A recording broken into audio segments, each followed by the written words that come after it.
Careers after 10th class. Usually 10th అయిపోయిన తర్వాత ప్రతి స్టూడెంట్కి ఎగ్జామ్ అయిపోయాయనే ఆనందం ఒకవైపు ఉంటే దాని తర్వాత ఏం చేయాలి అనే సందేహం మరోవైపు ఉంటుంది కదా. మీరు కూడా 10th కంప్లీట్ అయ్యి నెక్స్ట్ ఏం తీసుకోవాలో కన్ఫ్యూజన్లో ఉంటే ఈ వీడియో ఖచ్చితంగా మీకు ఉపయోగపడుతుంది. లాగ్ లేకుండా వీడియోలోకి వెళ్ళిపోతానండి. 10th తర్వాత చాలా మంది చేసే పెద్ద మిస్టేక్స్ రాంగ్ స్ట్రీమ్స్ని సెలెక్ట్ చేసుకోవటం. దీనికి మెయిన్ రీజన్ వచ్చేసి parental pressure, friends and relatives. ఈ ముగ్గురు వల్ల చాలామంది రాంగ్ స్ట్రీమ్స్ అయితే చూస్ చేసుకుంటారు. దీనివల్ల వాళ్ళు ఫ్యూచర్లో ఇబ్బంది పడుతూ ఉంటారు. మోస్ట్ ఆఫ్ ది పీపుల్ ఒక ప్రాపర్ గైడెన్స్ లేకుండా స్ట్రీమ్స్ని సెలెక్ట్ చేసుకుంటారు. దానికి మెయిన్ రీజన్ బాబాయ్, మామయ్య, అన్న, అక్క ఇలా వాళ్ళకి నచ్చిన కాలేజెస్ అండ్ సబ్జెక్ట్స్ని మనకి కూడా నచ్చాయి అనుకోవటమే.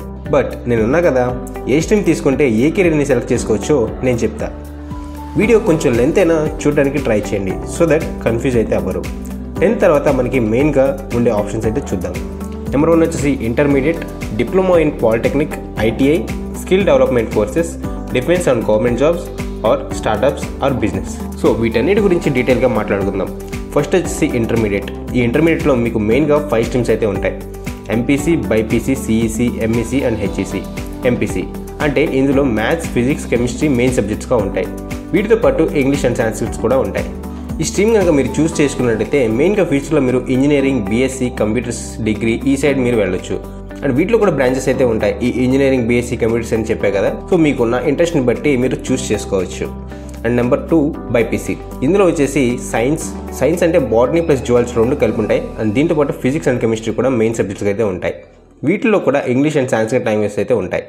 ఈ స్ట్రీమ్ కనుక మీరు చూస్ చేసుకున్నట్లయితే ఫ్యూచర్లో మీరు MBBS, BDS, ayurvedic, B pharmacy, D pharmacy, forensics, biotech, agriculture, nursing, degree కూడా చేయొచ్చు. అండ్ తర్వాత సిఈసీ అంటే కామర్స్, ఎకనామిక్స్ అండ్ సివిక్స్. ఈ స్ట్రీమ్ కనుక మీరు చూస్ చేసుకున్నట్లయితే మీరు ఫ్యూచర్లో బీకామ్ అంటే bachelor of commerce, BBA bachelor of business administration, CA chartered accountant, CS company secretary, law, economics, hotel management, digital marketing, civil సర్వీసెస్కి కూడా సిఈసీ అనేది బాగా యూజ్ అవుతుంది. అండ్ మంచి ఫౌండేషన్ అయితే పడుతుంది సివిల్ సర్వీస్ ఎగ్జామినేషన్స్కి. అంతేకాకుండా జర్నలిజం, ఈవెంట్ మేనేజర్ ఇంకా చాలా ఆప్షన్స్ అనేవి సిఈసీ వాళ్ళకి అవైలబుల్గా ఉన్నాయి. అండ్ నెక్స్ట్ వచ్చేసి ఎంఈసీ అంటే మ్యాథమెటిక్స్, ఎకనామిక్స్, కామర్స్. ఈ స్ట్రీమ్ కనుక మీరు చూస్ చేసుకున్నట్లయితే మీరు ఫ్యూచర్లో financial analyst, economist, business consultant, CA, software developer, అలాగే B tech, BBA, management courses, BA, B Sc ఇలాంటి కోర్సెస్ కూడా చేయొచ్చు. తర్వాత వచ్చేసి హెచ్ఈసీ అంటే హిస్టరీ, ఎకనామిక్స్, సివిక్స్. ఇందులో కెరీర్ ఆప్షన్స్ అనేవి తక్కువగా ఉంటాయని చాలామంది అనుకుంటారు. బట్ ఇందులో కూడా మంచి కెరీర్ ఆప్షన్స్ అయితే ఉన్నాయి. అవేంటో చూద్దాం. ఇందులో మీరు BA in history, economics, psychology, journalism, అలాగే వీటితో పాటు హోటల్ మేనేజ్మెంట్, బీబీఏ, బీసీఏ ఇలా చాలా ఆప్షన్స్ అయితే ఉన్నాయి. వీటన్నిటి మీద పర్టికులర్గా ఒక వీడియో కావాలంటే కమెంట్ చేయండి. ఇన్ కేస్ మోర్ కమెంట్స్ వస్తే ఖచ్చితంగా చేస్తాను. ఇవైతే మనకి ఇంటర్మీడియట్లో ఉన్న స్ట్రీమ్స్ అండ్ వాటి యొక్క ఫ్యూచర్ కెరీర్ ఆప్షన్స్. నెక్స్ట్ వచ్చేసి డిప్లొమా ఇన్ పాలిటెక్నిక్. ఈ డిప్లొమా కోర్స్ అనేది 3 years అయితే ఉంటుంది. అయితే మీరు ఈ కోర్స్ అయిన తర్వాత డైరెక్ట్గా బీటెక్ 2nd yearకి వెళ్ళిపోవచ్చు. అండ్ మీకు ఇందులో కెరీర్ ఆప్షన్స్ అనేవి చాలా ఉంటాయి. అంతేకాకుండా మీరు లేటరల్ ఎంట్రీస్ కాబట్టి మీరు సబ్జెక్ట్స్ని ఇంకా బాగా గ్రాప్ చేసుకోవచ్చు. ఇంజనీరింగే కాకుండా మీరు గవర్నమెంట్ జాబ్స్, డిగ్రీస్ లాంటివి కూడా వెళ్ళొచ్చు. అండ్ ఎవరైతే డిప్లొమా కోర్స్ తీసుకుంటారో వాళ్ళకు ఫాస్ట్గా సెటిల్ అవ్వడానికి పాలిటెక్నిక్ అనేది మంచి ఆప్షన్ అయితే ఉంటుంది. నెక్స్ట్ వచ్చేసి ఐటీఐ అంటే ఇండస్ట్రియల్ ట్రైనింగ్ ఇన్స్టిట్యూట్. ఇది స్కిల్ బేస్డ్ ఎడ్యుకేషన్ అనమాట. ఇందులో మీరు practical training and job oriented ఎడ్యుకేషన్ని ప్రొవైడ్ చేస్తారు. అది కూడా విత్ లెస్ ఫీజ్. ఈ కోర్స్ డ్యూరేషన్ కూడా చాలా తక్కువగా ఉంటుంది. అబౌట్ 6 months నుంచి 2 years వరకు ఉంటుంది. ఇందులో మీరు electrician, plumber, mechanic, instrument mechanic, computer assistant, refrigerator and AC టెక్నీషియన్గా అవ్వచ్చు. ఇవనే కాదు ఇంకా చాలా అయితే ఉంటాయి. ఈ కోర్స్ చేసిన వాళ్ళు గవర్నమెంట్ అండ్ ప్రైవేట్ సెక్టర్స్లో జాబ్స్కి ఈజీగా అప్లై చేసుకోవచ్చు.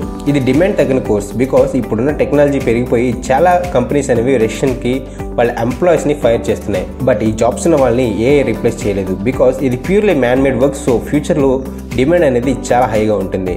అండ్ దాని తర్వాత skill development courses. In case మీకు ఈ సబ్జెక్ట్స్ మీద ఇంట్రెస్ట్ లేదనుకుంటే మీ యొక్క స్కిల్స్ని డెవలప్ చేసుకొని అందులో సర్టిఫికేషన్ని పొందొచ్చు. మీలో చాలా మందికి చాలా డిఫరెంట్ స్కిల్స్ అయితే ఉంటాయి. Like photography, editing, designing, programming, coding, digital marketing, graphic designing ఇలా స్కిల్స్ అయితే ఉంటాయి కదా. సో ఆ స్కిల్స్తో మీరు మీ యొక్క ఓన్గా బిజినెస్ బిల్డ్ చేసుకొని మనీ అయితే ఎర్న్ చేసుకోవచ్చు. అలాగే ఆ స్కిల్స్తో ఫ్రీలాన్స్ చేసి కూడా బాగా సెటిల్ అవ్వచ్చు. ఇవి కూడా అంత ఇంట్రెస్ట్ లేదంటే ఓన్గా బిజినెస్ ఆర్ స్టార్టప్స్ని ప్లాన్ చేయండి. Business like drop shipping, YouTube, social media marketing, influence marketing ఇలా చాలా ఆప్షన్స్ అయితే ఉన్నాయి. ఇన్ కేస్ మీకు స్టార్టప్లో క్యాపిటల్ అనేది కావాలి కదా, సో వాటి కోసం మీరు కొన్ని గవర్నమెంట్ స్కీమ్స్ అండ్ లోన్స్ కూడా సపోర్ట్ని అయితే పొందొచ్చు. నెక్స్ట్ ఫైనల్ పార్ట్ వచ్చేసి గవర్నమెంట్ జాబ్స్ అండ్ డిఫెన్స్. చాలా మందికి ఫినాన్షియల్గా ప్రాబ్లమ్స్ అయితే ఉంటాయి.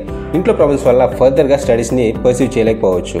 అలాంటి వాళ్ళ కోసం 10th బేస్ మీద గవర్నమెంట్ జాబ్స్ కూడా ఉన్నాయి. Like defence, post office, railways, army, ఇలా చాలా సెక్టార్స్లో గవర్నమెంట్ జాబ్స్ అనేవి అవైలబుల్గా ఉన్నాయి. కాకపోతే మీరు చాలా హార్డ్ వర్క్ చేసి ఈ యొక్క జాబ్స్ని తెచ్చుకోవాలి.